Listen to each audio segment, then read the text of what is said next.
The joint hearing of the House and Senate Appropriations Committee on the governor's proposed restatement of his 2021 budget.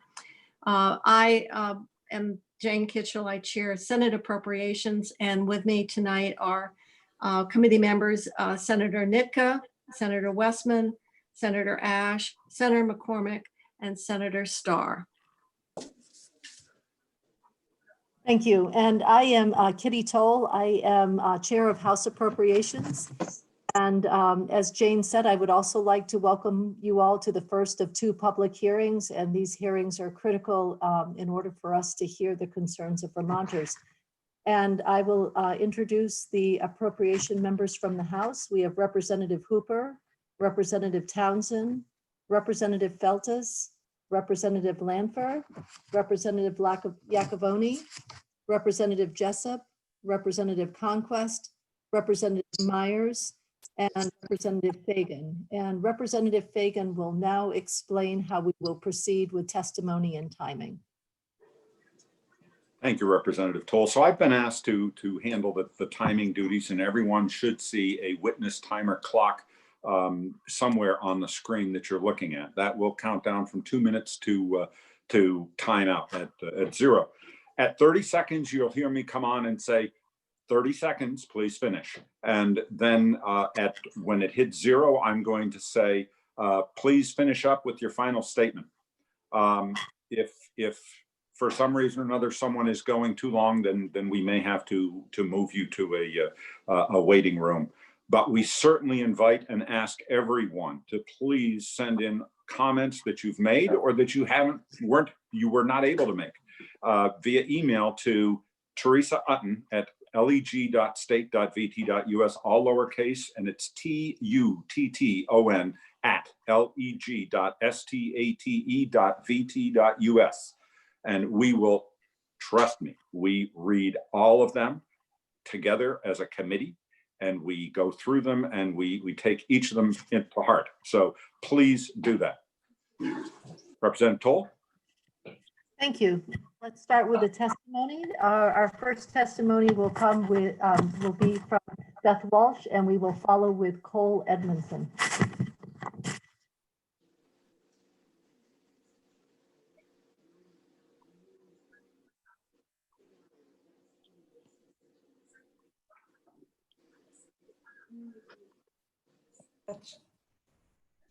There you go. Beth is ready. I am ready. All right. Can you hear me?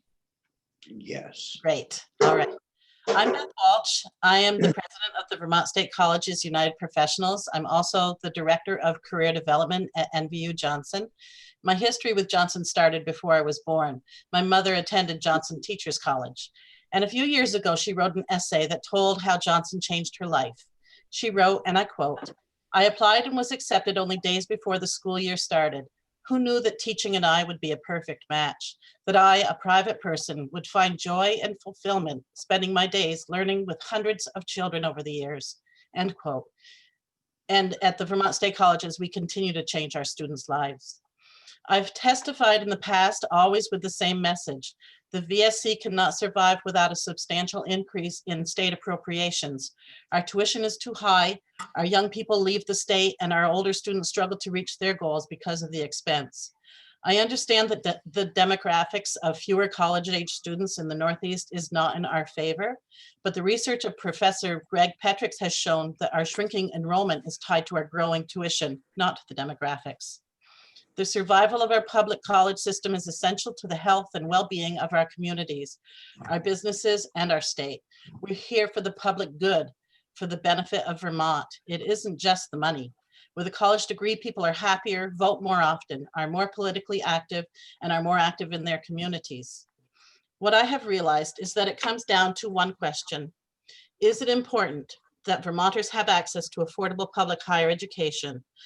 If it is, this isn't just a one-time bridge fund. It's a commitment to the system that is here for the good of Vermont. If your vote doesn't support funding the budget of the VSC to at least the level of our neighboring states, then you will need to own that decision. You need to admit that you do not support affordable public higher education for Vermonters. You need to realize that this decision will send even more of our young people out of state, and you need to live with the fact that you have allowed the VSC communities where we reside to suffer and struggle because of the lack of your commitment.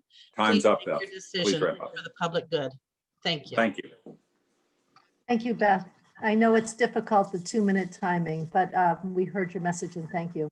I understand that Cole Edmondson is not in the waiting room, so we're going to move to Andrea Stander and then we will move to Dana Kaplan.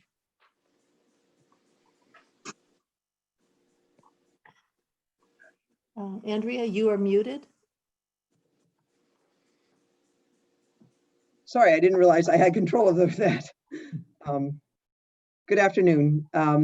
Thank you for the opportunity to offer comments today. My name is Andrea Stander. I live in Montpelier and I'm a policy consultant for rural Vermont.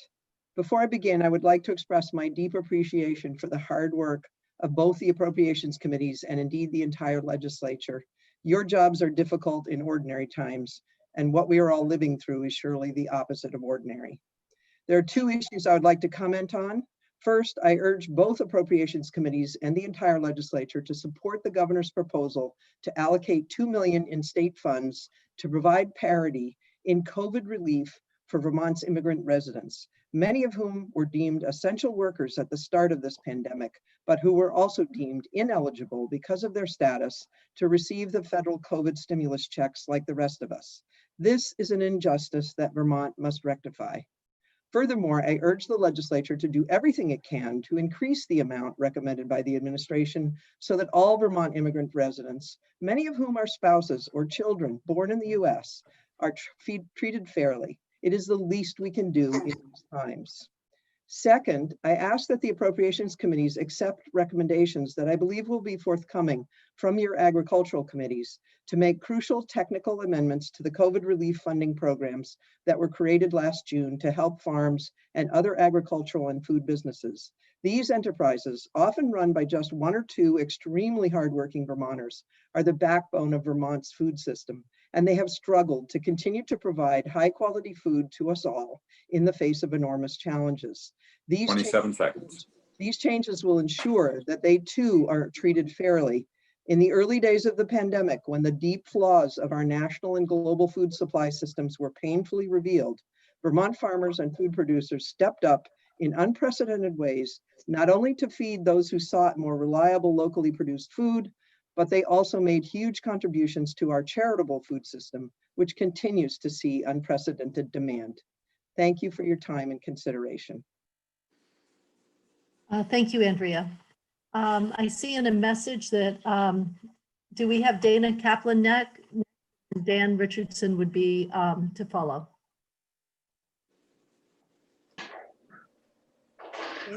I see you there. Thank you. I'm here. Can you see me? Yes. Well, I hear you. I don't see you, but we hear you. Okay. Do you want to see me? Either way, there you go. Thank you, Dana. Thanks for having me. Good evening. My name is Dana Kaplan. I use he and him pronouns, and I'm the executive director of Outright Vermont. I join you tonight with a clear ask. Please restore the full legislative appropriation of $60,000 to Outright so that LGBTQ youth have a chance to live.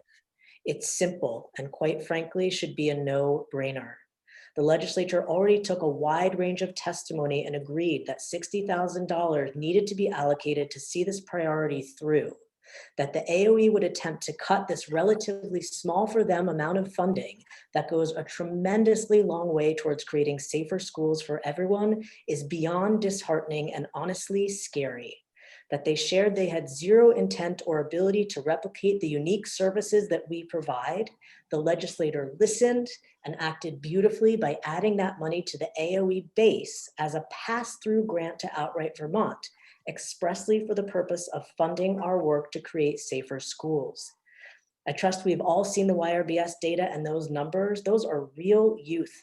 Those are the lived experiences of kids suffering, isolated in their remote towns, living with rejecting family members, being bullied at school, and navigating poor health outcomes across every risk category we know of, all based on having to navigate a world in an case, a state that is largely unaccepting and oftentimes violent and hateful towards them. And that was before COVID-19. Last week, we ran our summer camp virtually. Youth wrote notes for themselves later in the year. One of them said, 51 weeks out of the year, my identity is challenged, questioned, and ridiculed. And while I've worked my butt off to find allies and build connections at home and school, it's hard. Now I know there are people out there who value and support me. I know 10 I'm seconds. not alone. Calling out this money from the base is dangerous and puts our youth at further risk of failing at the hands of our education system. With no backup plan, it is not a matter of a choice to cut this money. We cannot Please wrap up. afford it. Thank you for your consideration of restoring these funds so we can all get back to the necessary work ahead. Thank you, Dana. Yeah, appreciate it. Next, we have Daniel Richardson, and Molly Dugan will follow. Very good. Thank you very much. Good afternoon, distinguished members of the Joint Appropriations Committee. My name is Dan Richardson. I am coming to you on behalf of the Access to Justice Coalition, which is a group that comprised of the Vermont Judiciary, the Vermont Bar Association, the Vermont Bar Foundation, the Vermont Law School, and a number of low-income legal service providers, including Vermont Legal Aid and Legal Services of Vermont. I'm here to advocate for the increase in funding in 3 areas for a total of $800,000 in new funding. These requests are a renewal of our previous request as a coalition that we had made to legislature earlier before the COVID-19 outbreak, but have become much more critical as we have seen the fallout from these events. The requests break down into 3 categories. We're looking for $250,000 in increased funding for Vermont Legal Aid to counteract the steady decline in revenue that it has seen. We're asking for $300,000 for a statewide rent escrow project that is going to become extremely critical in January when the eviction process resumes. And we are looking for $250,000 for a statewide family law clinic. Since July of this year, Vermont Legal Aid and Vermont Legal Services of Vermont have seen dramatic increases in the amount of demand that they are facing. Their call loads have doubled.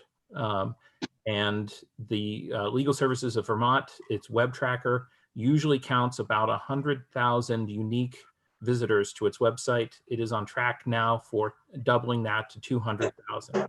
I think And 25 seconds. These are indicia of a wave that is coming. And we thank you very much for your prior funding. And we look forward to working with you going forward. Thank you for your support and good evening.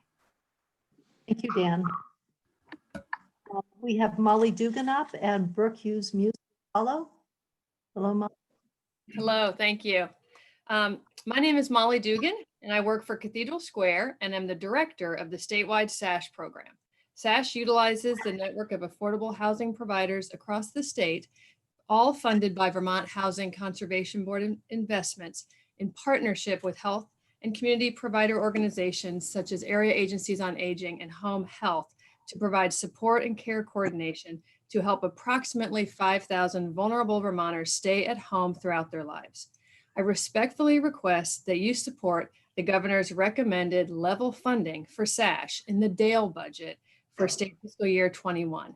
These funds provide critical backbone support and direct services to the SASH programs operating in every corner of our state.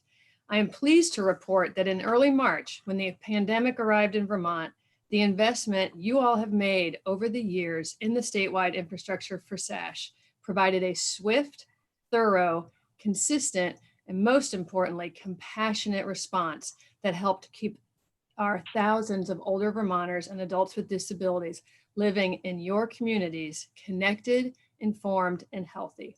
How did we provide this kind of response? I'll highlight a few ways. With our centralized administrative structure, we were able to immediately develop and deploy a COVID-19 resource and information section for SASH staff through our statewide intranet. We also developed an individualized COVID-19 questionnaire and action plan that staff went through with each and every participant. Molly, 30 seconds. Our partnership with Dale is strong, and the funding is critical to us being able to provide this kind of consistent and effective support. Participants from across the state have reaped the benefit of this support. Lastly, I want to urge you to also support adequate reimbursement from Medicaid to cover the costs for licensed assisted living facilities, res care, and home care providers. I urge you to support an annual inflationary increase for these providers. Thank you very much. Thank you, Molly. We have Brooke Hughes Muse and Floyd Neese will follow.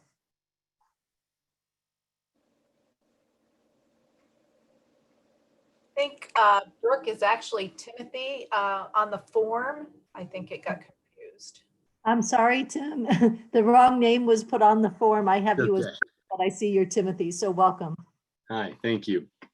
Yeah, so I'm the Timothy Hughes Muse, the owner and operator of Laughing Child Farm, where we grow 23 acres of organic sweet potatoes and ship throughout Vermont and surrounding states. I'm here to express support for the new state funding in the amount of $500,000 for the Vermont food banks to continue to build their Vermonters Feeding Vermonters initiative. I would like to tell you how the Vermonters Feeding Vermonters program provides security to farms, equity to Vermonters, and builds the local economy. Laughing Child Farm has been a past participant in this program as well as a current participant. Each winter, the Vermont Food Bank requests bids for produce from farms and secures contracts with competitive prices for the upcoming growing season. Not many of our customers are able to provide us with these contracts, and having the security in an uncertain business is valuable to the health of us as business owners and to the health of our businesses. The security that this pre-purchase contracts provide to our farm have allowed us to expand and grow our business beyond the scope of just the product that we contract with to the Vermont Food Bank. This program has had big impacts on our farm and our community. Besides the lasting benefits that the Vermonters Feeding Vermonters program has to the farmers who grow the food, we are also grateful to this program for the way it addresses equity and hunger in Vermont. We have been on both sides of the food insecurity problem. Sometimes local food is thought of as inaccessible to all Vermonters. And this program is unique in that it provides all Vermont residents equity in this market. And I know that Vermonters Feeding Vermonters has direct benefits for the families receiving the food, and also for the state of Vermont specifically. Families see better health outcomes when they have access to and eat local fresh produce. 10 seconds, Timothy. We love the way our sweet potatoes are getting into the hands of so many people throughout Vermont and becoming nutritious everyday staple rather than just the food served at Thanksgiving. Thank you for the opportunity to speak today and for the support of this important program. Thank you, Timothy. We now have up and Bill Half will follow. And if you see members looking down or looking to the side, we are taking notes. We are paying attention. So I just didn't want you to think that we were doing other things. Lloyd?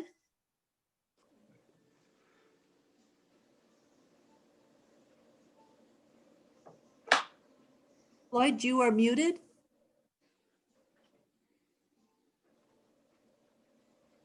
There you go. And it was so beautiful. So I am Floyd Neese, Executive Director of the Lemoyle Family Center in Morrisville.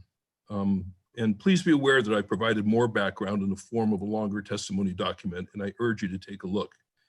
This testimony concerns the administration's proposal to eliminate child care subsidy eligibility specialists housed in community agencies. What follows is a summary of how bad an idea I think this is and why. What's being proposed here is not an effort to improve the effectiveness of government services.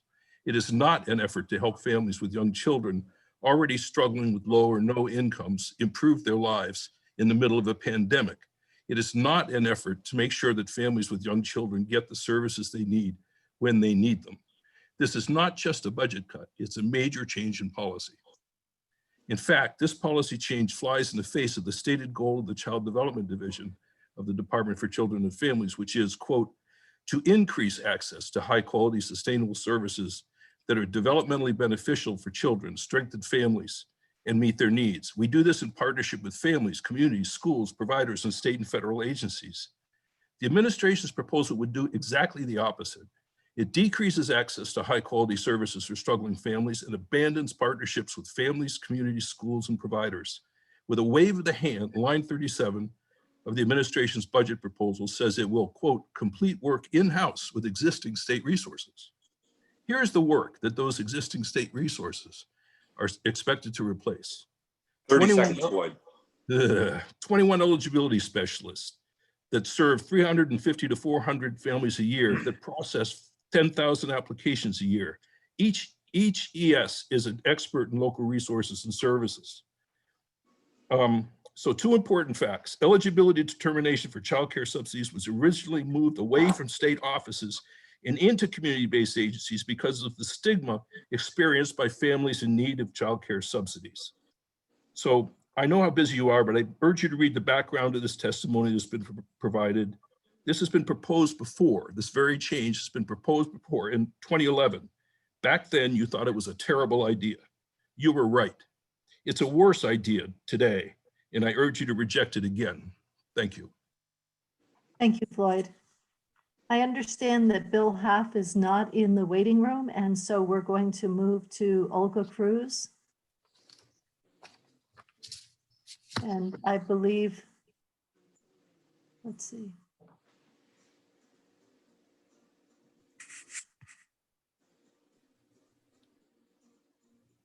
Okay, we are ready. Welcome, Olga. Hola, ¿me oye? See, I'm just trying to find the interpreters. They're not labeled the way I thought they would be. We're looking for Abel Luna. I see him. I see Oh, his there name. he is. There you are. Okay, thank you. Abel, you will be interpreting, please. And Will is not here, I guess. Yeah, hi everyone. I'll be interpreting for Olga. Yep, and yep. Olga, entonces sí, si estás lista cuando estés. Hola, mi nombre es Olga Cruz. Soy una ordeñadora en una granja lechera en Vermont. Estamos aquí porque nosotros durante la pandemia fuimos llamados esenciales por el gobernador, lo que significa que hemos estado trabajando todo este tiempo hasta el día de hoy sin ningún tipo de apoyo financiero. Hi everyone, my name is Olga Cruz. I'm a dairy farm worker on a dairy farm here in the state of Vermont. We're here because during the pandemic, we were deemed essential by the government, which means that we have been working all this time throughout the pandemic without any sort of financial support. Al inicio estábamos muy contentos porque pensamos que al ser esenciales nos incluirían en todo tipo de apoyo, pero cuando salió el apoyo fuimos excluidos totalmente. Fue algo muy triste para nuestra comunidad. ¿Qué hubiera pasado si ustedes estuvieran en nuestro lugar y por qué no fuimos reconocidos? At the beginning, we were very happy to be called essential because we thought that we were going to be included in the federal and state financial support. But it was heartbreaking. It's a heartbreaking moment when we learned that we were excluded from all of this. Why weren't we recognized? What would have happened if you were in his shoes? Agradecemos la propuesta del gobernador por incluirnos y darnos 2 millones, pero esto no es suficiente. Calculamos que necesitamos 5 millones para cubrir a todos los migrantes. Es una responsabilidad del Estado cuidar por todos nosotros, no solo algunos, porque mientras los migrantes seguimos sufriendo y trabajando para ganar un poquito de dinero, hay mucha gente que está recibiendo un cheque del gobierno desde su casa durante la cuarentena. We're very glad to hear that the governor proposed a $2 million to give out to the migrant communities here in Vermont, but that just ain't enough. We calculated that we need about $5 million to cover all migrant workers in the state, not just some. because while migrant workers continue to work day to day to earn just a little bit of money, others are getting a government paycheck, government support payment throughout the entire pandemic. Sabemos que sí pueden hacer más y es importante que reconozcan que hay que ser equitativos con todos porque también lo merecemos. Somos humanos como ustedes son humanos, hay que ver eso también. Es muy importante para nosotros que nos tomen en cuenta como personas. Quizás dirán esto, se puede ayudar esto o esto por ciertas cosas que porque esto no entran. Para nosotros es muy difícil oír esos que somos discriminados o excluidos de cualquier apoyo. We all know that we can do better than that. And it's important to recognize that. We need to be equitable with everyone. We are human too, and it's heartbreaking to hear that we're being excluded and that we're not being recognized because we deserve it too. We deserve the support. Por favor, escuchen nuestros mensajes que estamos dando. Aquí estoy yo ahora, pero no estoy hablando por mí, estoy hablando por mi comunidad que también necesitamos. Sería un alivio muy bueno para nosotros oír que ustedes aprueben y que sea que todos estemos incluidos, que no haya que se tenga que beneficiar solo 1000 personas o 200 personas. Queremos salir todos beneficiados. Por favor, escuchar este mensaje que para mí es bien importante. Yeah, and thank you for giving us the time and the space to talk.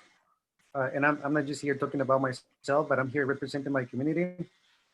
And it's important to listen to our asks and listen to the things that we have to say and to our in our collective voice. This is truly something that we all need, and it will be a relief to know that our ask has been heard and listened to.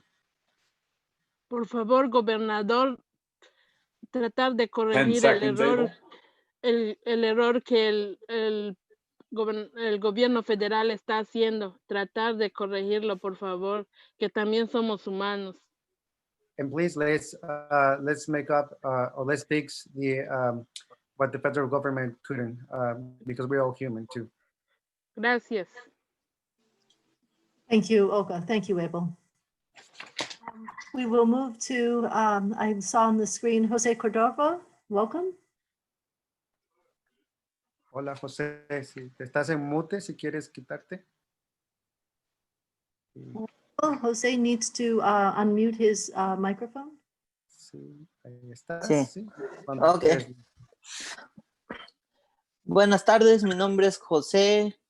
Soy un trabajador en un rancho lechero aquí en Vermont y también soy parte de Justicia Migrante. El estado de Vermont no fuera el estado que es ahora. Con nuestro trabajo, el estado se ha enriquecido. ¿Por qué nos dio la espalda el estado durante la pandemia? Cuando saben que sin trabajadores no hay producción. Sin nosotros no hay comida. Good afternoon, everyone. My name is Jose. I'm a dairy farm worker in the state of Vermont, and I'm part of Migrant Justice.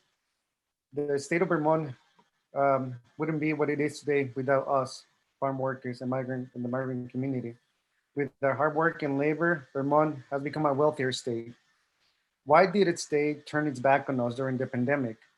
When you all know very clear that without workers, there is no production, that without us, there is no food. E incluso hoy seguimos trabajando para llevar el alimento a todas las familias del estado, arriesgando nuestra vida. El hecho de que se propusieron 2 millones es un paso importante para reconocer que estamos aquí y que necesitamos el apoyo, pero también es importante que reconozcan que no solo somos los trabajadores en lechería, sino que somos miles de migrantes. Even today, we continue to put food on the families living in this very state by risking our lives. The fact that $2 million was proposed, it's an important step to recognize that we are here and that we deserve the support. But also it's important to recognize that it's not just dairy farm workers, but thousands of other people of the migrant community maintaining and sustaining the state. Con los 2 millones, solo una parte de la comunidad calificaría, pero el resto no. Es importante reconocer que todos tenemos necesidades y queremos que tomen conciencia de esto. Por esta razón estamos aquí, porque Vermont no puede hablar de equidad hasta que todos la tengamos. Necesitamos que ustedes nos apoyen y aprueben un fondo de 5 millones. Gracias por su tiempo y esperamos ver acción y no exclusiones. With the $2 million, only part of the community and only some will get the support, but the rest won't. And we need to be conscious of that. And we need to recognize that we all have needs. This is why we're here, because Vermont can't talk about equity until we all have it. And that includes us. We need you, we need all of your support, and we need you to approve a $5 million fund to support all the migrant community. Thank you for your time. We expect to see action and no more exclusions. Thank you, Jose. And we will move to Elizabeth Ramirez. Welcome, Elizabeth. Hola Eli, entonces, cuando estás lista. Ok. Ujú. ¿Puedes escucharme? Sí, te escuchamos. Ok. Hola, mi nombre es Elizabeth y soy parte del Comité de Coordinación de Justicia Migrante. Quiero contarles un poco sobre cómo nos afectó la pandemia. Desde marzo que empezó la pandemia nos quedamos sin trabajo. Yo con mi pareja solo vamos trabajando de poquito y lo que caiga día con día. Hi everyone, my name is Elizabeth Ramirez and I'm a part of the Migrant Justice Coordinating Committee. I want to tell you a little bit about how the pandemic has affected us. Since March, when the pandemic started in Vermont, my partner and I were left out without a job, only working here little by little, here and there. He pasado todo mi embarazo muy preocupada sin saber qué hacer, sin saber cómo vamos a comer o cómo compraré las cosas necesarias para mi bebé. Los ranchos no estaban contratando, especialmente cuando eres mujer y estás embarazada. También conozco a más familias de la comunidad de que ahora mismo no tienen dónde vivir, por lo mismo de que los ranchos han cerrado. I have spent my entire pregnancy very worried without knowing what to do, without knowing how the three of us are gonna eat or how we're gonna buy the necessary things when my baby is born. The farms aren't hiring, especially when you're a woman and you're pregnant. I also know other families in the migrant community that right now have no place to live because they're. Durante estos meses también nos quedamos sin un lugar donde vivir. Hasta el día de hoy aún no podemos encontrar un trabajo estable ni vivienda para poder recibir a nuestra hija cuando nazca. Por esta razón estoy aquí, porque 2 millones no alcanza para todos los inmigrantes de Vermont. Necesitamos 5 millones y por esta razón necesitamos apoyo. All of these months during the pandemic, we were left without a place to live. And up until today, we haven't been able to find a stable job or a stable house to welcome my daughter when she's born. For these reasons, we're here because $2 million is not enough for all the migrant communities living here in the state of Vermont. We need $5 million. Therefore, we need all of your support. Thank you, Elizabeth. Oh, no, were you finished? No, I'm sorry. ¿Tienes más para agregar, Eli? Por eso les pedimos, por favor, que no nos excluyan de la ayuda y que atiendan a nuestras súplicas porque necesitamos ese apoyo todos los trabajadores que estamos acá en Vermont. Y les doy las gracias por habernos escuchado y por habernos permitido esta tarde estar con ustedes. Gracias. So please, we ask all of you to not continue to exclude us. Please support us instead. support all of the workers because we all need the help right now. So thank you for the time and thank you for this space. Thank you, Elizabeth, and thank you, Abel, and I apologize for interrupting, but thank you for your testimony. We will move to, Bill Half is now in the room, and then we will move to Janet Hunt.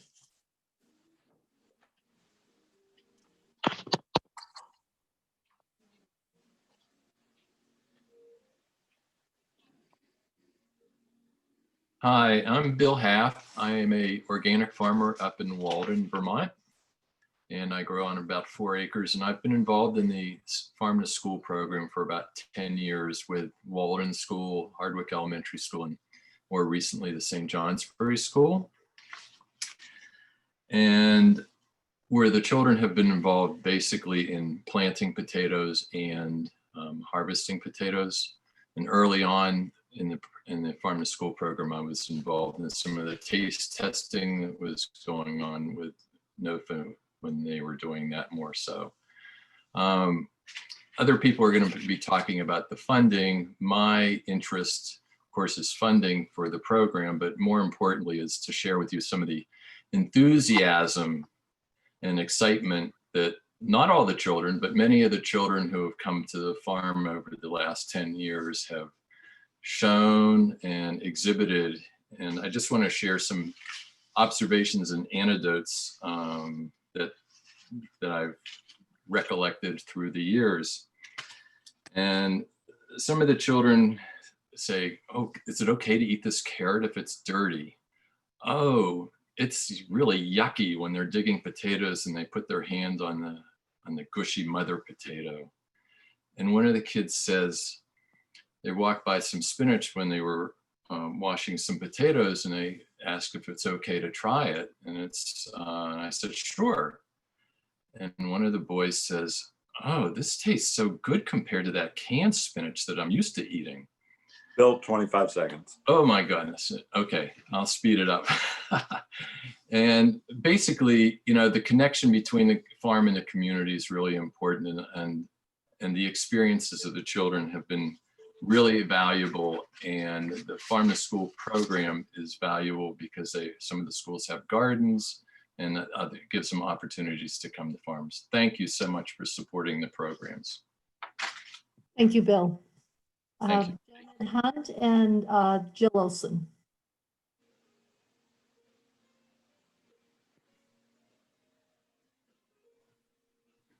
Janet, there you are. Welcome. Yes.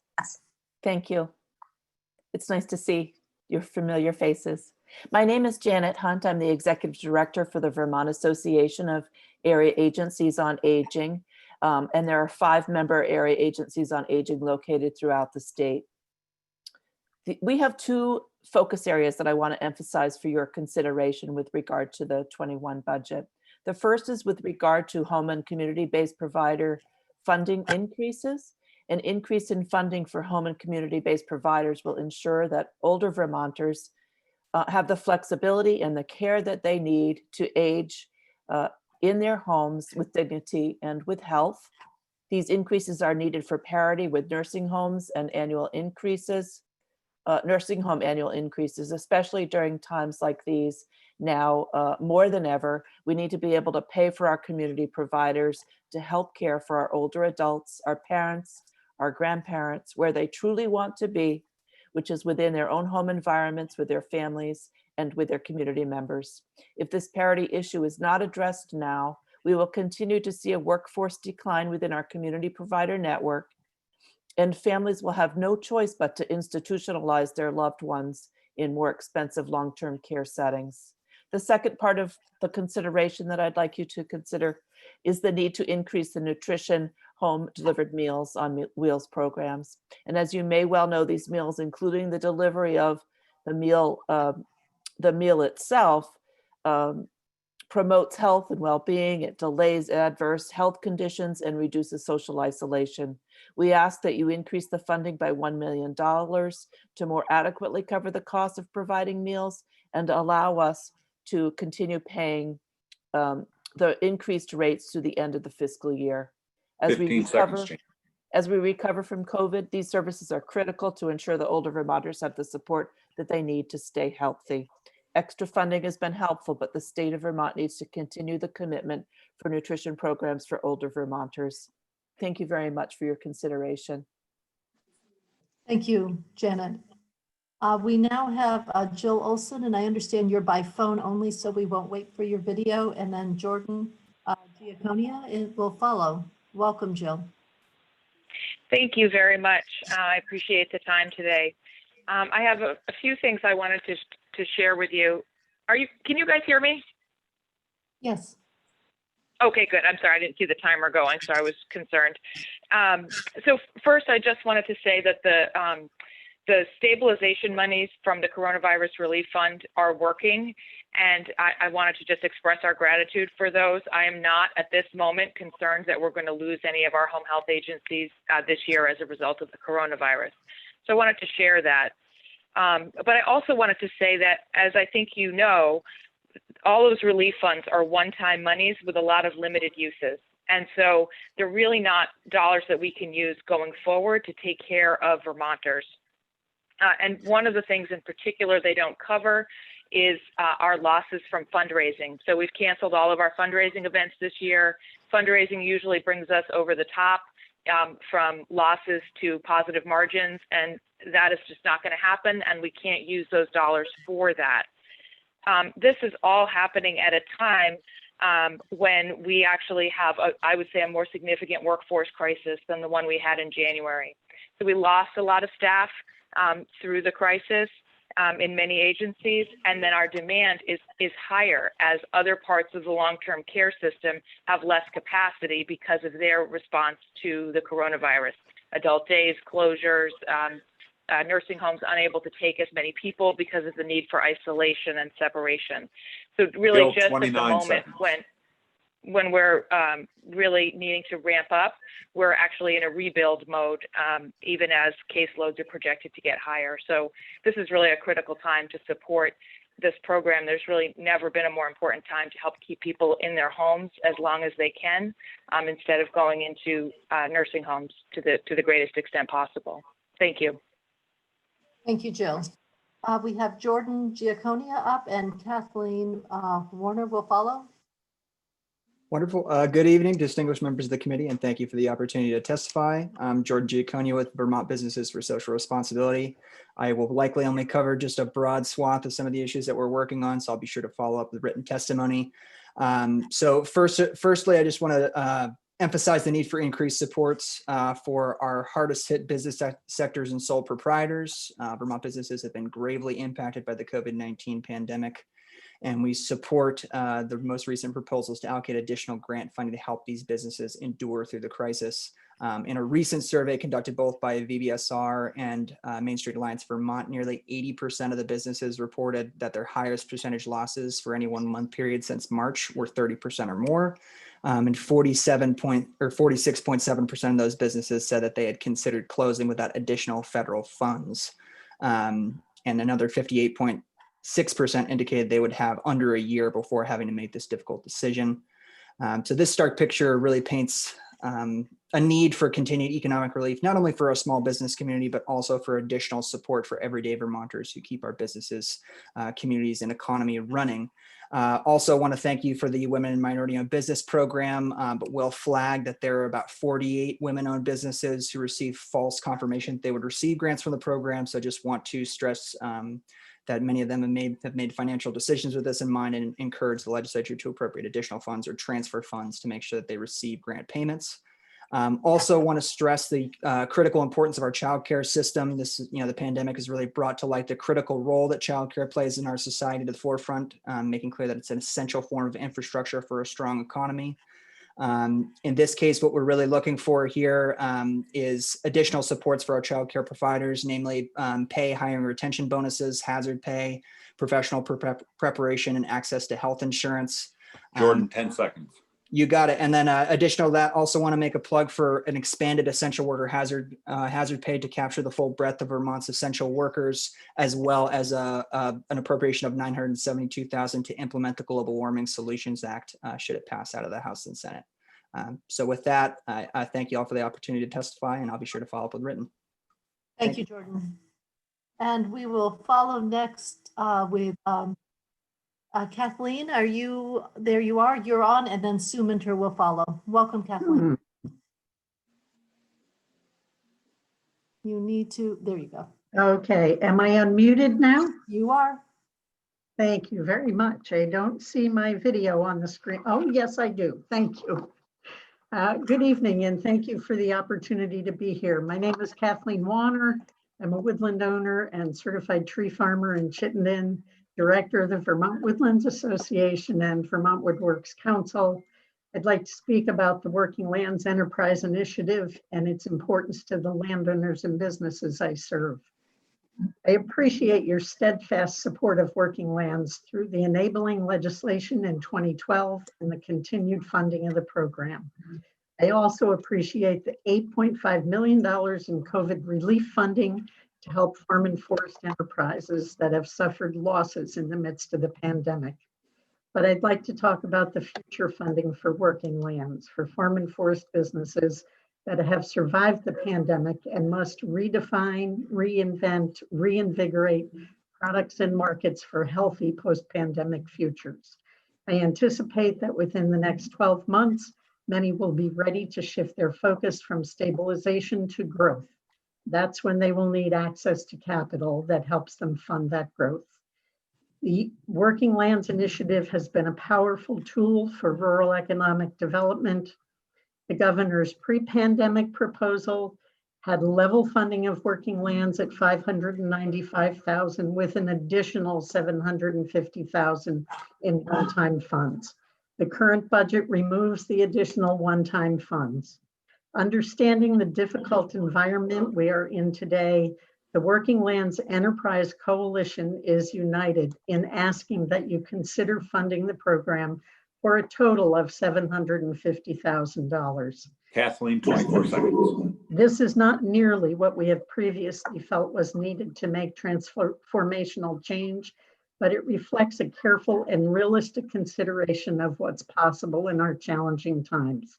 This level of funding will help to ensure that businesses keep their eye on the goal of growth and innovation, knowing there is support for their matching investments in Vermont's rural economy. Thank you for your consideration of this request. Thank you, Kathleen. We have Sue Minter up next, and Linda Olson will follow. Good evening. For the record, I'm Sue Minter, Executive Director of Capstone Community Action, representing Washington, Lamoille, and Orange counties. Also speaking for VCAP, the Vermont Community Action Partnership, all of the 5 community action agencies. And we are united in our request that the legislature restore the cuts that the governor has proposed that would eliminate both the Vermont Micro Business Development Program and individual development accounts. These cuts would abolish 2 critical and proven economic stimulus and anti-poverty programs that have been operating throughout our state since 1988, helping economically disadvantaged entrepreneurs start and expand businesses. Over 2,100 businesses have been initiated, creating thousands of jobs and leveraging over $15 million in funding. We are so grateful for your past support of this program, including in this session when your House Commerce and Human Services and Appropriation Committees have restored this funding. We also appreciate the extra investment in CARES Act dollars towards these needs. It is up and running and being well spent. You know, we are facing unprecedented and extraordinary times. You have weathered these times, these storms in the past, and I trust you will again. Of all times, this is not a time to eliminate successful anti-poverty programs. It is not a time to undermine your community action agencies, which have been the first responders to low-income Vermonters during this pandemic. Sue, Throughout 23 United seconds. States history, periods of economic recession have been followed by historic increases in business development.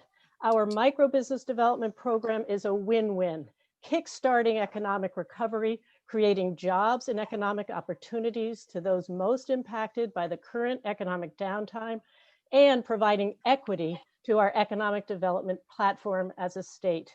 We humbly request the restoration of these funds, and thank you so much for your time and dedication. Thank you, Sue.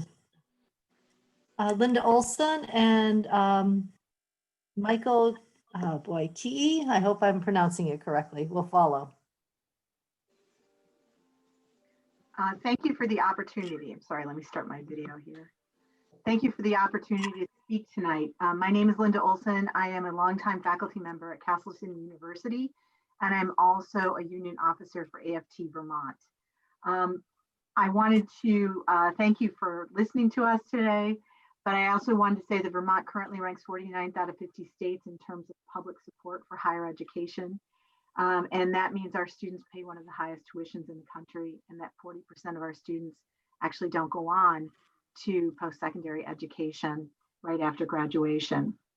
This lack of state support has been difficult for us for a long time. It's resulted in 33% of our staff positions being cut, 25% of our professional staff positions being cut, and 27% of our faculty positions being cut. This lack of funding has made us precarious in the best of times, but it will destroy us because of COVID if we don't get your support. Sorry. The enacting legislation in 1961 promised to support the VST in whole or substantial part. I am asking that the legislature honor this. And I ask that the legislature honor this for the benefit of Vermont. So one thing that we always talk about is the benefit of a higher education for the individual, but actually the higher education benefits the community as well. A recent study by Brookings Institute found that those who hold a bachelor's degree contribute $278,000 more to local economies in the state than those who have just a high school graduation. Linda, 25 seconds. Thank you. Affordable is critical to the economic recovery from COVID, and it's a long-term investment that will encourage Vermont students to go to college, attend a public institution, and stay in Vermont. So we're asking that bridge funding be given to us so that we can get through the year and figure out a way forward. And we're also asking for more state support in the future to make our colleges as vibrant as they can be in the recovery from this pandemic. Thank you so much for your time. Thank you, Linda. Michael is not in the waiting room. We're going to move to Maggie, and then we will move to Mackenzie Budd. So Maggie. Hi. Hi, my name is Maggie Rubik, and I am an early childhood educator, and I help lead the pre-K program at Northshire Day School, which is a community-based child care center in Bennington County. I am a farm-to-school advocate because I understand that farm-to-school systems support child development and strengthen communities. And I thank you for your previous support of our state farm-to-school program. And I ask that you continue to fund farm-to-school programs at the current rate. And here are just a few reasons why. As a child development specialist, I know that very young children need access to nutritious food as many neurobiological systems are developing. Nutritious food means healthy brain development. In addition, I see farm-to-school systems as important in addressing food access and equity issues in our communities. Local procurement infrastructures can help to increase access and improve food security. I know the importance of family-centered practice too, and through farm-to-school practices, we can engage with families in a way that nurtures positive relationships and celebrates cultural diversity. My preschool students have daily experiences in our school garden that stimulate their curiosity about the natural world, help them develop healthy habits, and feed their growing bodies and minds. This week, for instance, we're harvesting carrots, and one of my 4-year-old students has been checking his patch of carrots each day since April, monitoring their growth. A 5-year-old student reminded me the other day that she goes to kindergarten soon, so please, can we pull the carrots out first? Maggie, 28 seconds. About our carrots builds all summer long, and this carrot growing experience helps children begin to develop so many important concepts ranging from understanding life cycles, patterns, and change, to developing empathy, critical thinking skills, and positive approaches to lifelong learning. Beyond its impact on individual children, farm to school and farm to early childhood systems benefit families, communities, and local economies. Investing in farm to school now has an even greater positive impact in the future. It pays to invest. Please consider, and thank you for your time. Thank you, Maggie. Next, we have Mackenzie Budd and Chris will follow. Mackenzie? Hello. Hello. So my name is Mackenzie Budd. I am a resident of Stratford in Orange County. My primary reason for calling in today is to support migrant justice in asking for the full $5 million to be allocated to the Immigrant Families Relief Fund. $2 million is great, but we need the full $5 million. Some other points I want to make is that I support alternative energy investment. So as a motor vehicle driver, I would support a larger fuel tax if that meant it was going into solar or weatherization projects. I support reparations to start to be in the budget for Abenaki community members whose land we live on, Black community members, non-white community members for their businesses, for asset owning, land owning, economic opportunities. I would love to see a greater investment in mental health as opposed to just the health category. I think to up the mental health, we are really going to need that in the next coming years. And I explicitly support rural Vermont's requests. I support outright Vermont's requests, and would love to see the police and military budgets lessened in order to support all the things that I just mentioned. So thanks for having us tonight, and thank you for serving the people. Thank you, Mackenzie. Next, we have Chris Pouliot. Welcome, Chris. Hi, my name is Chris Putnam Pouliot, and I use she, her pronouns. I'm a resident of Hartford, Vermont, and I'm the librarian at Richmond Middle School, serving students from Hanover, New Hampshire, and Norwich, Vermont. I'm here to urge you to reject the governor's proposed cut of $40,000 to Outright Vermont in the AOE budget. Outright Vermont is the only entity that provides services for LGBTQ+ youth in schools. In my job, I'm also one of the advisors for my school's sexuality and gender equality group for the LGBTQ+ students and their allies. These kids are some of Vermont's most vulnerable students. Studies have shown over and over they are more likely to be bullied and more likely to contemplate or attempt suicide than their peers. Vermont schools are small, and a lot of them don't have any out LGBTQ+ educators. Outright Vermont is essential for supporting cisgender heterosexual educators like myself to become effective allies and advocates for their students. It's also important for the LGBTQ+ students to have mentors from their own community that can help them find their voices and become activists. Outright Vermont has provided training to my staff, my students, and community members. Their workshops are incredibly informative and practical and have allowed me to be a good advocate to students, like one 7th grader who is afraid to come out to their family, but has been able to find community and a safe space at school. Chris, 24 seconds. I'm particularly concerned that during remote learning, students who are living in homes where their identity is not affirmed will be even more at risk. Vermont educators rely on the valuable services that Outright Vermont offers, and our LGBTQ+ youth need you to continue to fund that essential work. Thank you so much. Thank you, Chris. David Mears is up, and Ann Manwaring will follow. Thank you so much for this opportunity. My name is David Mears. I'm the Executive Director of Audubon, Vermont, and I'm appearing on behalf of a number of environmental organizations that are represented in the Forest Partnership and Water Caucus, most, if not all of which you know well. Thank you for your time and perspective, your attention on this late evening hearing. We are testifying in support of the governor's proposal and budget request for the Agency of Natural Resources. As you know, the agency's work and the programs that it administers are so vital to Vermont's economy. And we appreciate it at this moment in time when the economy is facing such a challenging time that we need to maintain the investment in the agency's programs. So we encourage you to support the governor's proposal. With that, we know that it has some reductions that frankly are going to create a harder time for us when we get to FY22, and I'll point out a couple of them. One, it relies heavily on vacancy savings that are not sustainable. There are too many positions that are vital and critical that have been left open, particularly at a time when the demographics of the agency are going to lead to further retirements and departures.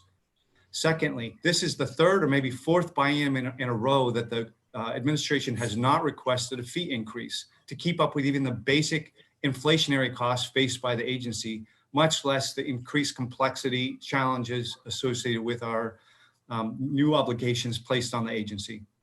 So as we look forward, we're hopeful that the agency will work with the General Assembly to come forward with a more thoughtful vision of how the state can invest in the protection of our vital natural resources and environment in the same way that the state did in the 30s during the Great Dust Bowl era and the Great Depression, in which we invested in conservation as a way of catalyzing our economy.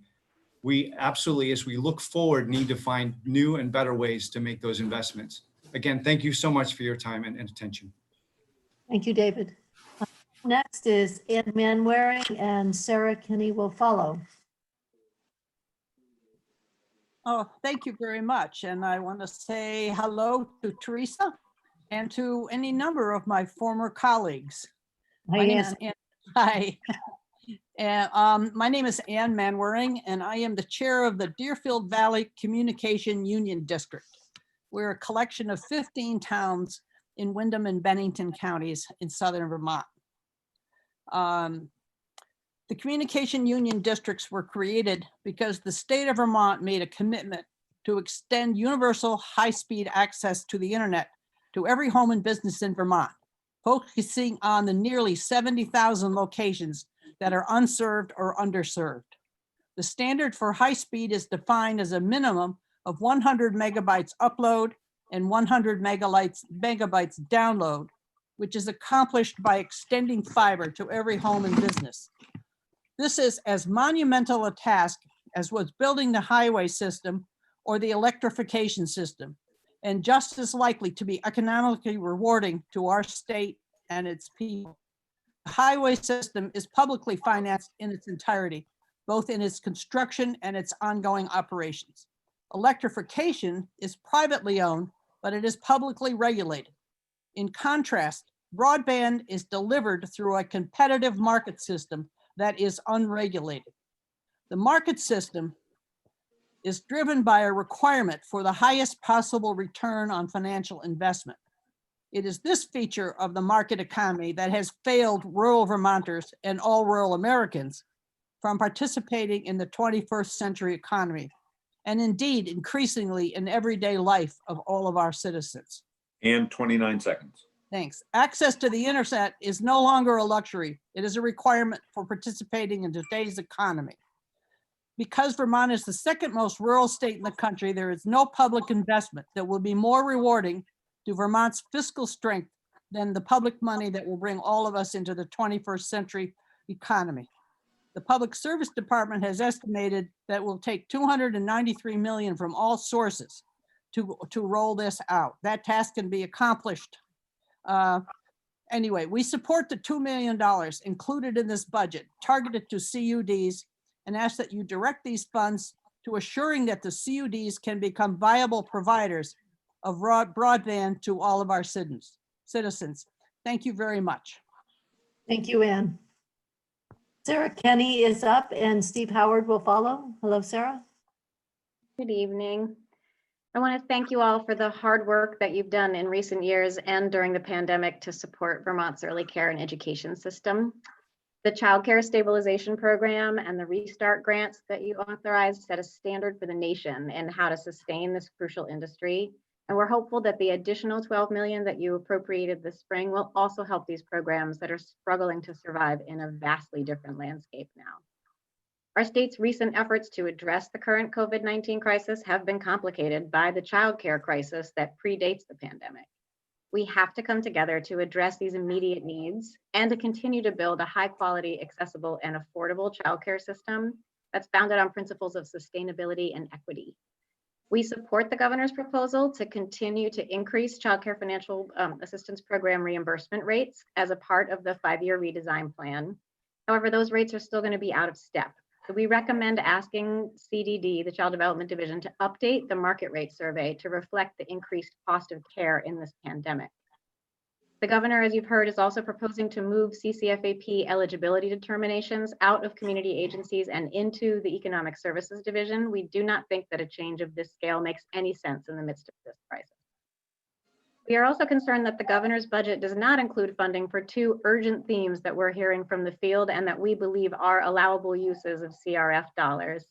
The first is workforce supports, especially incentives for service during COVID-19, access to healthcare and professional preparation through scholarships. We urge you to prioritize supports for this essential workforce that has stepped up since June, and in many cases since the very beginning of the pandemic, to provide care for children and allow Vermont's economy to reopen. Sarah, 20 seconds. Thank you. We hear daily from programs that are desperate to hire and retain staff. We're on the verge of losing 500 slots in the last month in Chittenden County alone. And we also want to support the idea of one-time investment in fully updating the IT infrastructure at CDD, which has been a major barrier during the pandemic and is critically important for our response. Thank you all very much. Thank you, Sarah. We have Steve Howard up and Sonia Boublion and Sarah Gluck will follow. Thank you, Madam Chair. My name is Steve Howard. I'm the Executive Director of the Vermont State Employees Association. And I have just a few issues, but I want to start first with talking with you about opposing the, VSEA opposes the administration's recently announced privatization proposal for Woodside Rehabilitation Facility. You may be aware that the administration has proposed spending taxpayers' dollars to build a new building for a private corporation, a corporation whose record has not been fully vetted by the legislature. We are state employees who work at Woodside want to provide the Woodside that Vermont wants them to provide. They're willing to learn any protocol that Vermont wants them to learn. And they understand that many people have a problem with the building that's currently there at Woodside. And that is why they're calling for the state to build a new building, a better Woodside, to allow the public, to allow the folks who work there, who are some of the heroes and heroines of state government, to take care of the kids who they've done such a great job taking care of. Woodside was a nationally recognized program until Secretary Smith decided to privatize it. We're asking you to oppose that privatization. In the last 3 months, our members have had 4 managers. They've been thrown from one building to another, 3 different buildings in 3 months. They've had very little guidance from management, almost no training, and certainly no input into how the facility should run, what could be done to improve it. We ask Steve, you to, 29 seconds. We ask you to turn away from privatization because we know it doesn't work. All you have to do is look back to our mental health system and the community partners who were supposed to be no refusal facilities who refuse the sickest patients. We look at Core Civic that is running our facility for us in Mississippi, and hundreds of Vermonters who now are COVID positive as a result of privatization. And we look at the Brattleboro Retreat that now holds us hostage anytime they need more funding because they can. So we ask you to oppose the administration's privatization proposal at Woodside. Thank you, Steve. Sonia is not here, so we will move to Sarah Lunderville.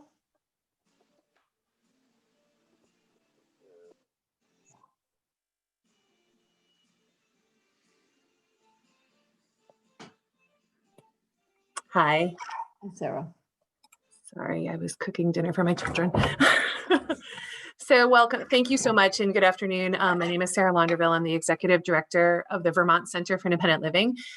We're a statewide nonprofit organization with a focus on working with people with disabilities. So thank you for the opportunity to testify today.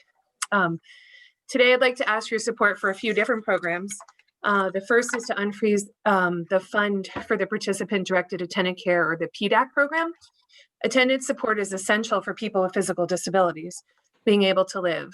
Attendance support people with disabilities with specific activities like eating, toileting, bathing, and meal preparation. And these are essential services for folks with disabilities and helps them be able to work, have families, and participate in their community. The PDAC program is an equalizer. It's funded by the general fund, and because of that, it allows for greater independence of the participants, and it allows a person with a significant disability to have their basic needs met. And unlike the Choices for Care program, the PDAC program allows a person to work without worrying to have limit their income, keep assets without fear of losing assistance. We're asking that the program be unfrozen and the money be restored that ensure that young people who are graduating from college this year have employment opportunities and they don't have to turn away career opportunities. We believe that employment is really important for folks with disabilities. And so we're also asking that you look at the vocational rehabilitation program. Right now, there are at least 4 open VR counselor positions throughout the state that cannot be filled. And we'd like the hiring freeze for VR to be lifted. This is absolutely an extraordinary time of opportunity for employment. There are lots of issues, but there's also opportunity happening. Businesses are now more responsive to work from home options and flexible schedules, which are sometimes what will help a person with a disability be able to work. The pandemic has shifted a lot of folks with disabilities, and it's very important that employment counseling is available so people with disabilities have assistance in navigating all the options and opportunities around employment. We're Sarah, hoping, please wrap up. yes. And finally, we just want to highlight the designated agencies ask of an increase of 3%. So thank you very much. Thank you, Sarah. We now have Sonia Raymond, and Riley will follow.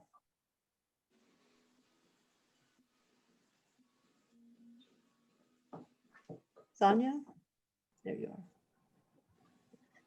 Good evening. Thank you. My name is Sonia Raymond, and I am the Executive Director for Vermont's Association for the Education of Young Children, and I also own a program, early education program in Stowe, Vermont. I think we can all agree that early education programs are essential, not only for our economy, but for the families and children that we serve. This has always been the case, as is the fact that early education has been unfortunately woefully underfunded. When this legislative session began in January, I came and testified repeatedly about the critical need to support funding to maintain and expand scholarship programs, establishment of a loan repayment program, and the establishment of a wage supplement program, including healthcare. In the 8 months since the session began, our needs for the early childhood workforce haven't changed. In fact, they've only intensified through COVID. Staff retention issues, dismally low wages, lack of health care, and an underqualified workforce continue to be serious problems, significantly impacting the quality, affordability, and access of early childhood programs. There are fewer early childhood programs available now than in January. Many early childhood programs have lost staff and are unable to hire the staff, forcing them to decrease their capacity. And as of October 2020, there will no longer be scholarship funds for the 75 educators who are currently working toward their associates and teaching license needed for the positions they hold.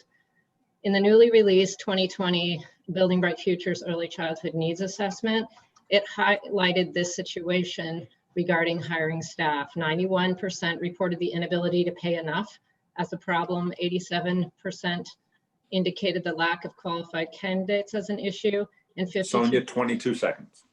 reported benefits were a problem. The early education workforce rose to the challenge during COVID-19, stepping in to support children of essential workers and then reopening to all in June. They nimbly and safely responded to support wellness for all children and families, demonstrating the critical role they play in a healthy Vermont infrastructure and economy. A well-prepared, well-compensated early childhood workforce is essential to both healthy and our economy's prosperity. Thank you so much for your time. Thank you, Sonia. We have Tammy Riley up, and Tom Donahue will follow. Hi, I'm Tammy Riley. I'm the Executive Director at GNAT TV in the Manchester area, and I'm the current president of the Vermont Access Network. Thank you so much for your hard work this session and your support of community media and PEG Access in Vermont. The PEG study is now included in the governor's FY21 budget request. We wanted to bring this to your attention with the hope that you'd reiterate your support when you recommend your budget expenditures for FY21. The request on behalf of Vermont's 25 local community media centers and the communities we serve, we seek your committee vote for a one-time request for $100,000 to fund a public educational and government PEG access financing study that now appears in the governor's version of the FY21 budget. Here's a recap. The PEG access study, which is passed in June of this session, is designed to identify revenue options meant to secure the future of public educational and government PEG access television, specified in H966, section 19. The fund was not covered with the COVID relief fund. The study was not covered with the COVID relief funds because upon review, the Agency of Commerce and Community Development responsible for the implementation of the PEG study determined that the COVID funds were not an appropriate revenue source. At ACCD's request, the governor included the PEG study in the FY21 budget proposal. The purpose of the study is as follows. The PEG study seeks to hire legal and financial analysts to assess communications providers' use of the public rights of way in order to determine whether and to what extent communication services may be the subject of fee or right-of-way assessment, given the local, state, federal laws, statutes, and ordinances. Tammy, 20 seconds. Thank you. To survey examples from other jurisdictions and to prepare financial models and policy recommendations for revenue projections to support the 25 community media centers that serve Vermont communities, and also to submit a report in December of 2020, which may draft legislation implementing this proposal. So thank you so much for your time and your consideration, and we're available to provide additional testimony if needed. Thank you, Tammy. Tom Donahue is up and Tina Zuck. Hello, welcome, Tom. Hey, everybody, thank you. I was just texting my friend Peter Fagan to say, Peter, can you move me up there? Peter is my representative from Rutland City. Phone's over there. My representative from Rutland City District 5-1.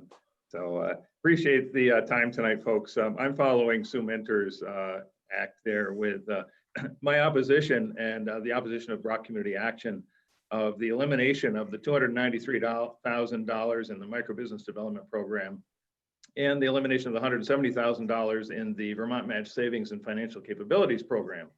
Those two programs were both were recommended for restoration by both the House Commerce and House Human Services committees just prior to the reset before all the fun began. And those programs have been supported by you folks for several years now since they dropped out of the governor's budget. I want to tell you what you guys have accomplished through us in just a couple of years snapshot, for instance, in job creation and business startup for low-income folks in Vermont. 206 business startups and expansions just over a 2-year period at the 5 community action agencies. Now that's $463,000 invested, but that's divided by the 5 community action organizations. You created 206 business startups and expansions, 159 new jobs created for low-income Vermonters.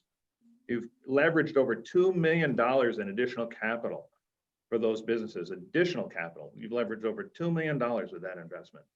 And the state invested per job only $3,748 per job.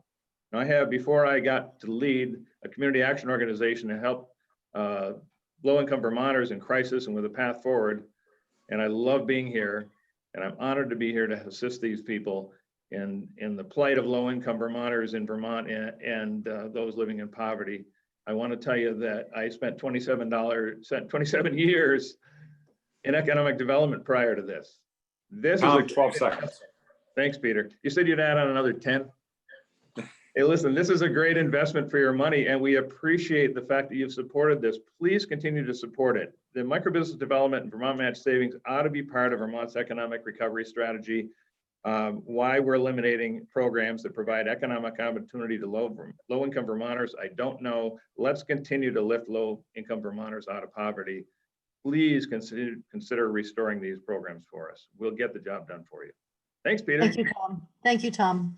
Thanks, committee. Appreciate it.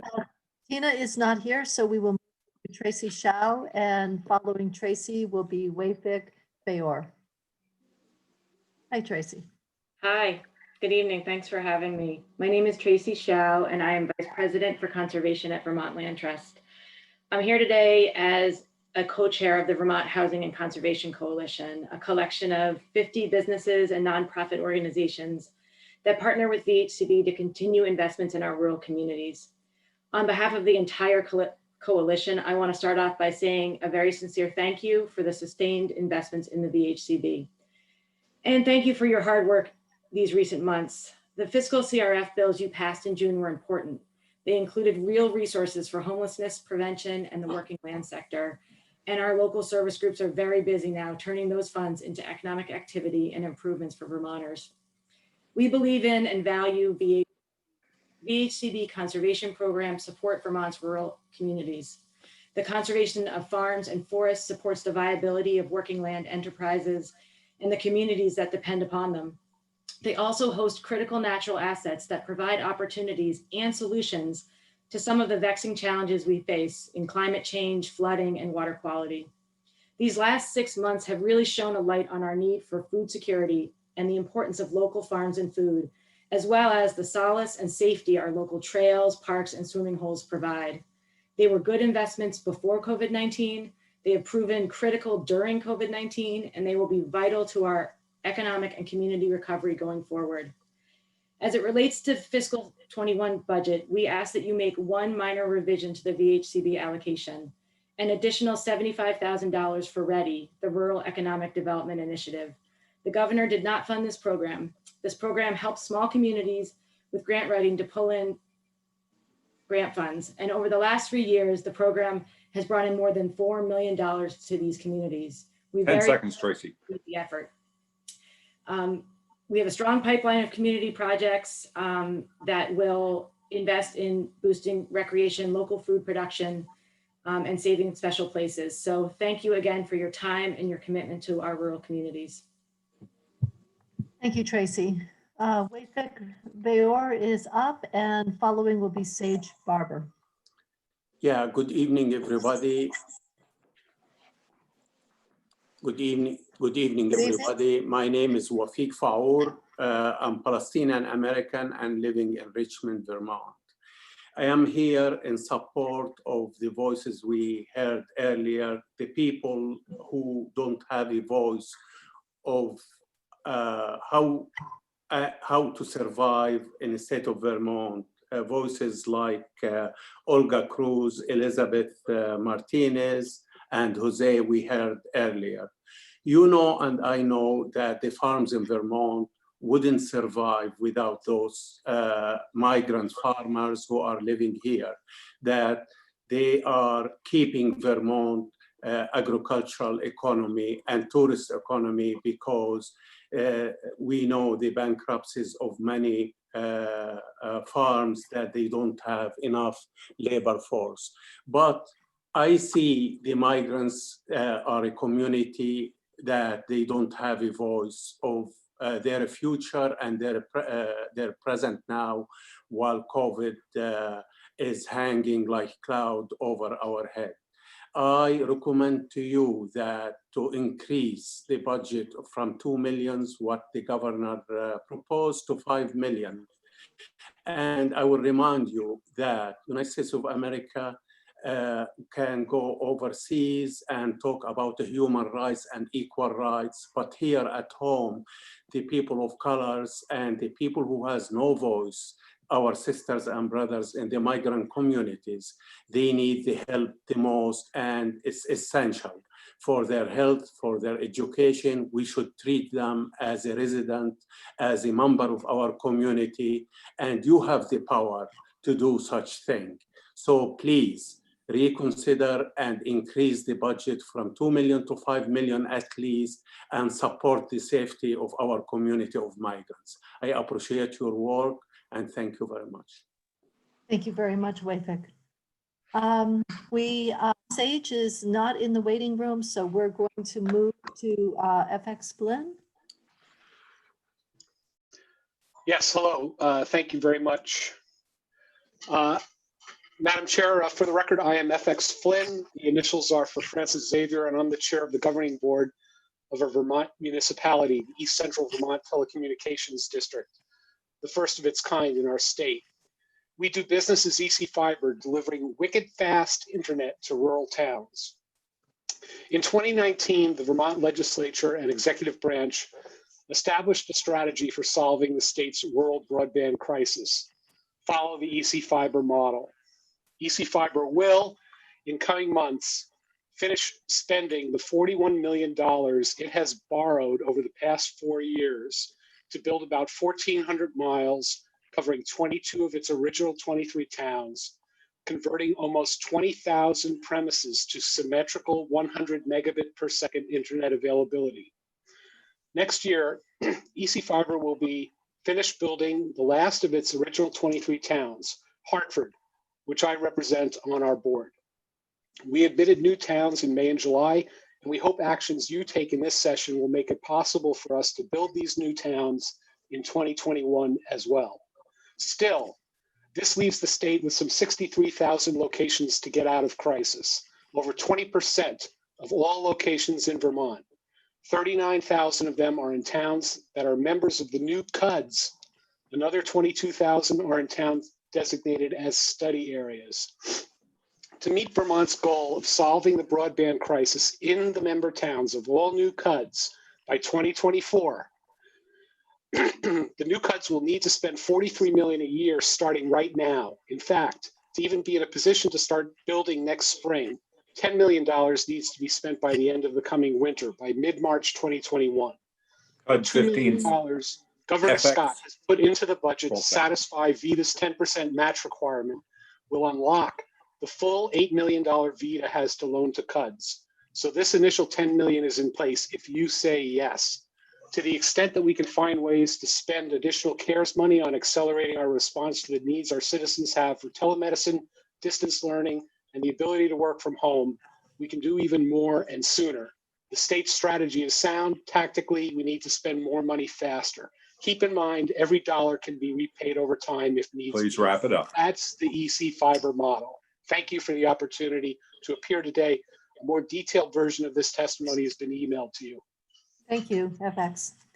We have Erhard Manke up and Hannah Harrington will follow. Erhard?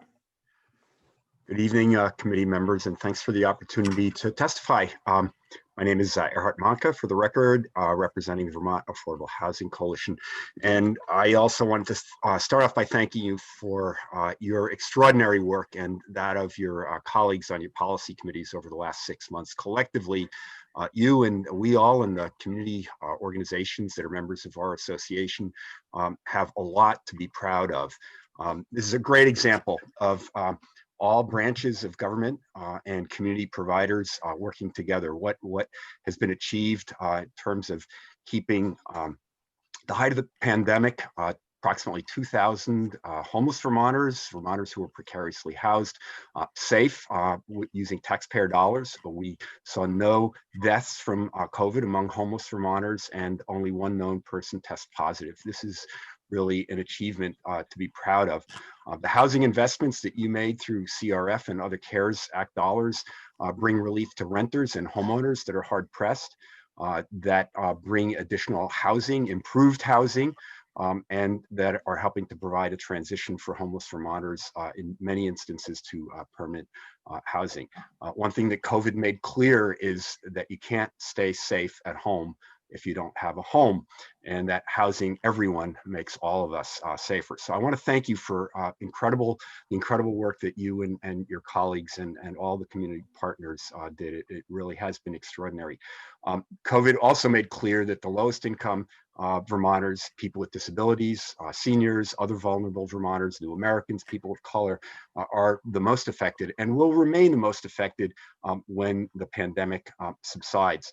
20 seconds, there were numerous, let me skip to a couple of specific asks.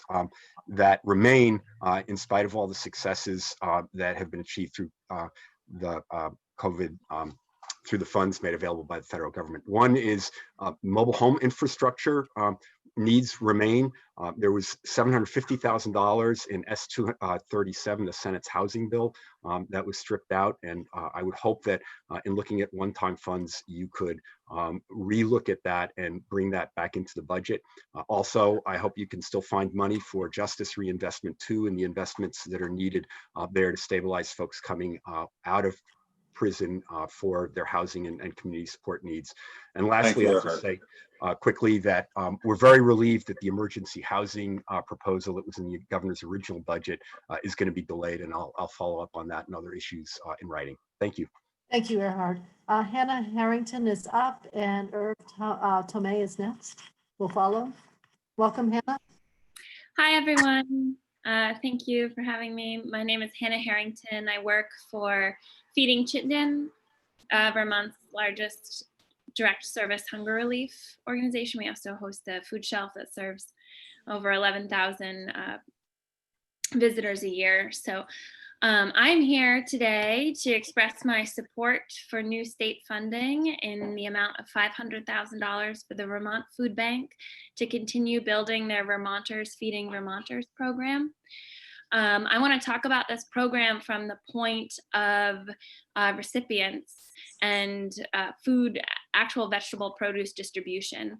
This is really important for our work as we are seeing such an increase in demand right now of folks. We've had lines out the door every day this week at our food shelf, and the calls, the phones have been ringing off the hook for the last couple of months here of people really in need of food. And during this pandemic, that food insecurity in Vermont and nationally has been really highlighted. And we have the chance right now to invest in providing healthy, nutritious food that will invest in Vermont's local economy, but also will share this fresh, delicious produce with those who really need it. The big takeaway that I want to impart on this is without this program, the produce that we offer is usually some pretty second rate. We're doing a lot of food rescue. We're picking up a lot of produce from grocery stores that isn't selling. And through this program, we're able to offer really good produce that's very usable in day-to-day cooking. Not just that, but very, we're supporting our local Vermont economy. So seeing this, we've been a pilot and a participant in this program for years past, and it has such an incredible impact on providing good, healthy food to those in need. So thank you. Thank you. Thank you, Hannah. Irv Tomei and Jesse Gustafson is up next. We'll follow. Irv, you are muted.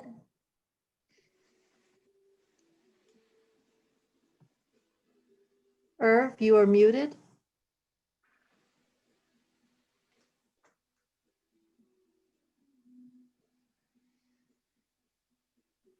I'm nudging, Madam Chair. Okay. Irv, you can unmute yourself at your end and bring your video up. Should we move to Jesse and come back to? I'm here.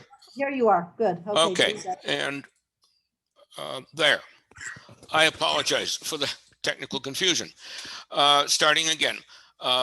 For the record, my name is Irv Tomei. I'm a 45-year resident of Norwich. And from November 2012 through May of this year, I had the privilege of serving as chair of EC Fiber, Vermont's first communication union district.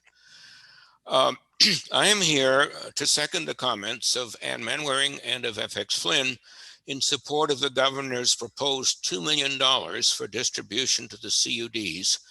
And I believe that would go primarily to our many younger siblings, the newer CUDs that are attempting to follow our path.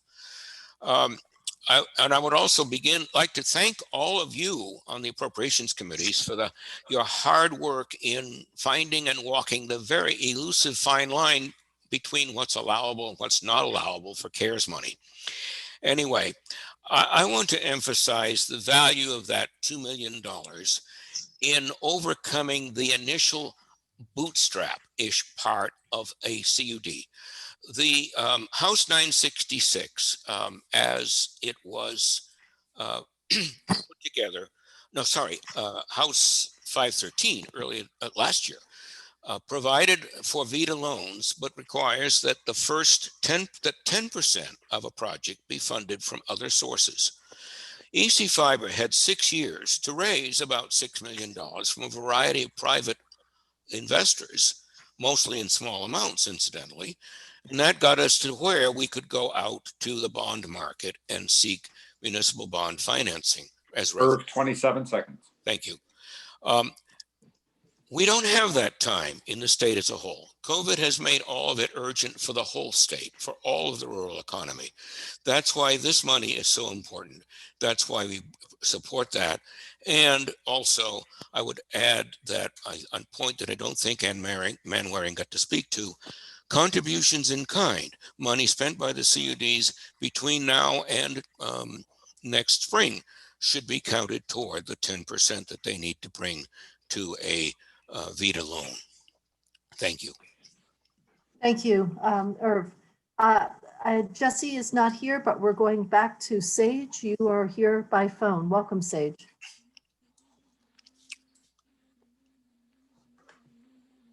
Is it Sage Barber's turn to speak? Yes, it is. Welcome. Oh, I'm sorry. The technical things I'm not familiar with it. Anyhow, hi, my name is Sage Barber, and I have been working with Capstone Community Action for about 5 years to develop my business. I was in their micro business development program and the financial capability program, which included the IDA Vermont Match Savings program. And I worked with Liz Scharf and Margaret Ferguson for these last 5 years. And I just want to speak about my experience in these programs.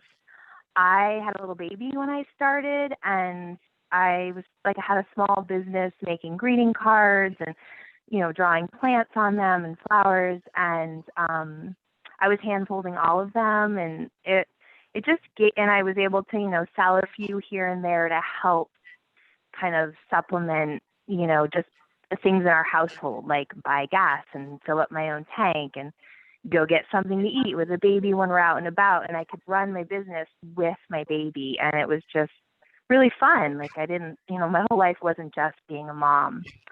And in that time, I took the financial classes, with Liz, which helped with, I learned how to read my credit card bill. Like I didn't even know how to do that. And I learned about retirement and all these things that, I'm a young person. I never even thought about that. And I've always made so little money that I never even think of putting it to retirement until that class. But the biggest thing I got out of my work with Capstone was my need for support, encouragement, and progress. Because the IDA Match program is a program where, and you guys might know this, I saved $1,000 and then was matched with $2,000, so that I have $3,000 in savings to put towards my business. And 11 seconds. I've been folding. What's that? 10 seconds. Oh, okay. So anyhow, all that being said, it's kept me focused for the last 5 years as I've raised I had 2 other children in not having to handhold cards, and now I'm spending the money. And so, it's just kept me encouraged all that time. Sorry, I'm running out of time. So, I guess all I'm saying is it's a huge program to support people who are low income in a family and don't have a big amount of money to go forward. It gives them something to look forward to. So I'm spending it now, and I don't have to hand fold cards, and I can now offer free shipping and expand my business outside of Vermont because it's only been in Vermont. So thank you. Thank you, Sage. And then we have the final person up is Lori Pincinel. Welcome, Lori.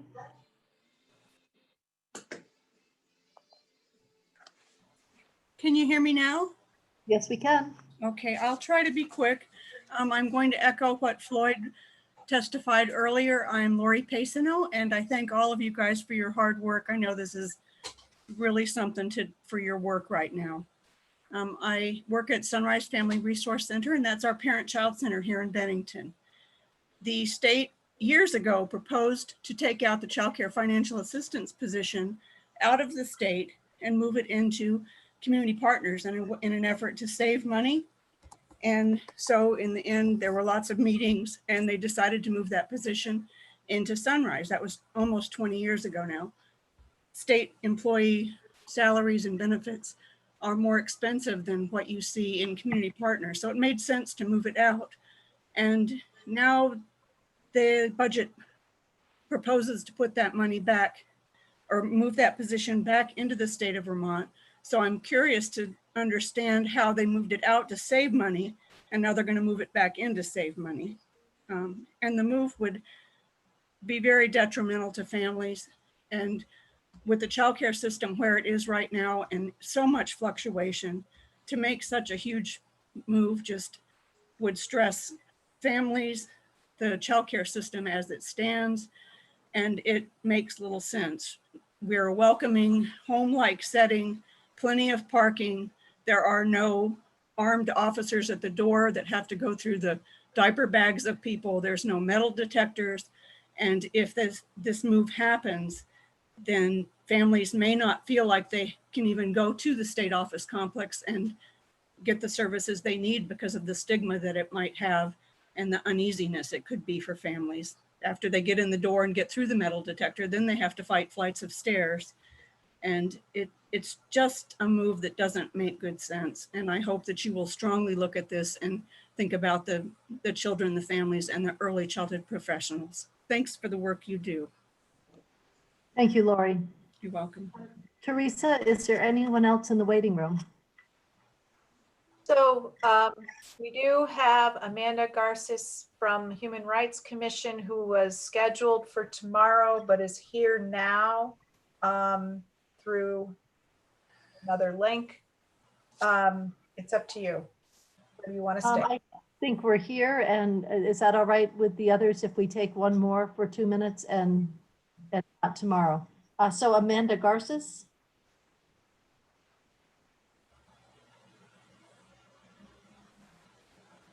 You need to unmute yourself.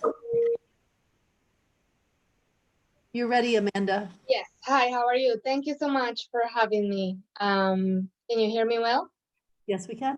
Great, thank you. So my name is Amanda Garces. I am the Director of Policy, Education and Outreach with the Human Rights Commission. I know that we are in difficult times, and as such, we understand all the decisions that you need to make to fund the many needs our state currently has. And I thank you for all your work. I'm here to tell you that we are applauding the governor for proposing $2 million for the Immigrant Relief Fund. COVID does not care about immigration status, and our state should not either. As we listen to the farm workers today, one thing that Olga mentioned was key, and it is that it is the government task to take care of all and not just some. And we know how much farm workers and immigrant workers do for our state. So for the numbers behind that $5 million price tag, we estimate that there are 3,500 to 4,000 eligible adults and 500 to 1,000 eligible children.